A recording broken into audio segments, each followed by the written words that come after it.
अध्याय राजा सुरथ और वैश्य का देवी का वरदान।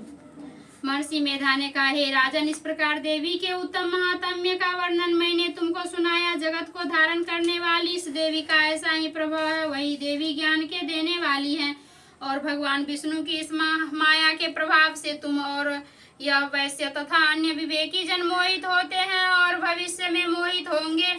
हे राजन, तुम इसी परमेश्वरी की शरण में आ जाओ। यही भगवती आराधना करने पर मनुष्य को भोग, स्वर्ग तथा मोक्ष प्रदान करती है। मार्कंडेय जी ने कहा, महर्षि मेधा की यह बात सुनकर राजा सुरथ ने उन उग्र व्रत वाले ऋषि को प्रणाम किया और राजा के छिन जाने के कारण उसके मन में अत्यंत ग्लानि हुई और वह राजा तथा वैश्य तपस्या के लिए वन को चले गए और नदी के तट पर आसन लगाकर भगवती के दर्शनों के लिए तपस्या करने लगे।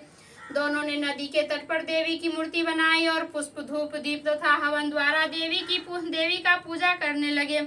पहले उन्होंने आहार को कम कर दिया, फिर बिल्कुल निराहार रहकर भगवती में मन लगाकर एकाग्रता के साथ उसकी आराधना करने लगे।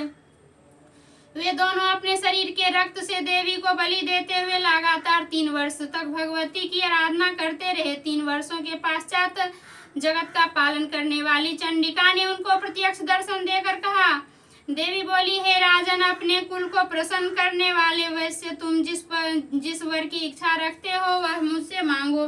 वह वर मैं तुमको दूंगी, क्योंकि मैं तुम पर अत्यंत प्रसन्न हूँ। मार्कंडेय जी ने कहते हैं, यह सुन राजा ने अगले जन्म में नष्ट न होने वाला अखंड राज्य और इस जन्म में बलपूर्वक अपने शत्रुओं को नष्ट करने के पश्चात अपना पुनः राज्य प्राप्त करने के लिए भगवती से वरदान मांगा। और वैश्य ने भी, जिसका चित्त संसार की ओर से विरक्त हो चुका था, अतः भगवती से अपनी ममता तथा अहंकार रूप आसक्ति को नष्ट कर देने वाले ज्ञान को देने के लिए कहा। देवी ने कहा, हे राजन, तुम शीघ्र ही अपने शत्रुओं को मारकर पुनः अपना राज्य प्राप्त कर लेंगे।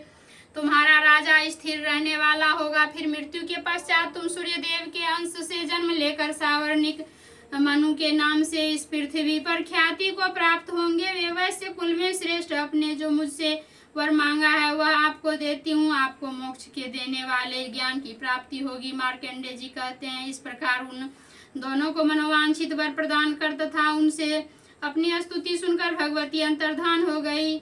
और इस प्रकार क्षत्रियों में श्रेष्ठ व राजा सुरथ भगवान सूर्यदेव से जन्म लेकर इस पृथ्वी पर सावर्णिक मनु के नाम से विख्यात होंगे। 13वां अध्याय समाप्त।